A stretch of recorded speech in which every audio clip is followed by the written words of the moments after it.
হয় নমস্কাৰ মই এইবেলি আমাৰ গোলকগঞ্জ চিলাৰায় হৰি মন্দিৰত 55তম ৰাজ উদযাপন পূজা মেলা আয়োজন কৰা হৈছে। এই হেতুকে আজি আমাৰ প্ৰথম দিনা কাৰ্যসূচীত আমি গংগাধৰ নৈৰ পাৰত গংগাজল আনয়নৰ কাৰ্যসূচী ইতিমধ্যে আমাৰ প্ৰস্তুত চলি আছে আৰু লগতে আমাৰ এই ৰাজ উৎসৱখন 20 দিনীয়াভাৱে আমি মঞ্চস্থ কৰিছোঁ। সেই উপলক্ষে আমাৰ বিভিন্ন অনুষ্ঠান ভাগৱত কীৰ্তন সাংস্কৃতিক বহুত ধৰণৰ আমাৰ কাৰ্যসূচী আছে।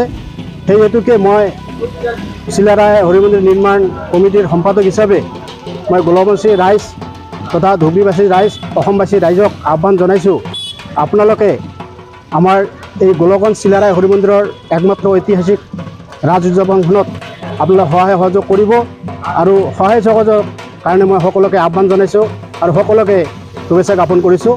এই চিলাৰায় হৰি মন্দিৰৰ ৰাজখন হৈছে এক ঐতিহাসিক ৰাজ আৰু এইবাৰ 55তম ৰাজ উৎসৱ আমি উদযাপন কৰিবলৈ গৈ আছোঁ। আজিৰ পৰা আৰম্ভ হ'ল 4 ডিচেম্বৰলৈকে এই ৰাজ মেলাখন চলি থাকিব। ইয়াৰ মাজত বিভিন্ন ধৰণৰ সাংস্কৃতিক প্ৰগ্ৰাম আছে আৰু বিভিন্ন ইতিমধ্যে কোচবিহাৰ শিলিগুৰিৰ পৰা বিভিন্ন দোকান পোহৰ আমাৰ মাজত আহি পাইছে, ইতিমধ্যে ৰেডি হৈছে।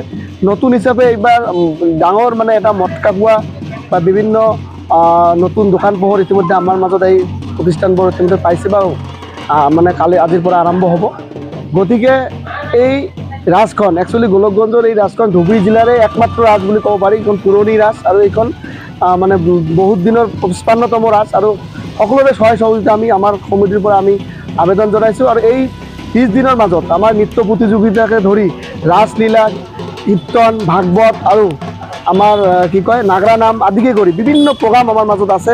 নৃত্য প্ৰতিযোগিতা থাকিব 3 দিনীয়াকৈ আমি পাতিমেই, তাৰ লগত এইবিলাক প্ৰগ্ৰাম আছে। আৰু শেষৰ দিন 4 ডিচেম্বৰত আমাৰ ডিব্ৰুগড়ৰ পৰা সাংস্কৃতিক অনুষ্ঠানত থাকিব নয়ন মিলিন, অসমৰ এক বিখ্যাত কণ্ঠশিল্পী। তেওঁ আমাৰ মাজত এই গান পৰিৱেশন কৰিব। গতিকে সকলো ৰাইজকে গোলকগঞ্জবাসী তথা ধুবুৰীবাসী সকলো ৰাইজকে আমাৰ এই চিলাৰায় হৰি মন্দিৰ ৰাজমেলা কমিটিৰ তৰফৰ পৰা আমি অনুৰোধ জনাইছোঁ যাতে সকলোৱে সহায় সহযোগিতা কৰে আৰু প্ৰতিদিনে আহি আমাক যাতে এই যি ৰাজমেলাৰ যি উপভোগ সকলোৱে যাতে শান্তি সম্প্ৰীতি বজাই ৰাখি যাতে মানে জাতি ধৰ্ম নিৰ্বিশেষে সকলোৱে উপভোগ কৰিব পাৰোঁ, তাৰ কাৰণে মই আমাৰ এই চিলাৰায় হৰি মন্দিৰ ৰাজ মেলা কমিটিৰ তৰফৰ পৰা অনুৰোধ বা আশা ৰাখিছোঁ।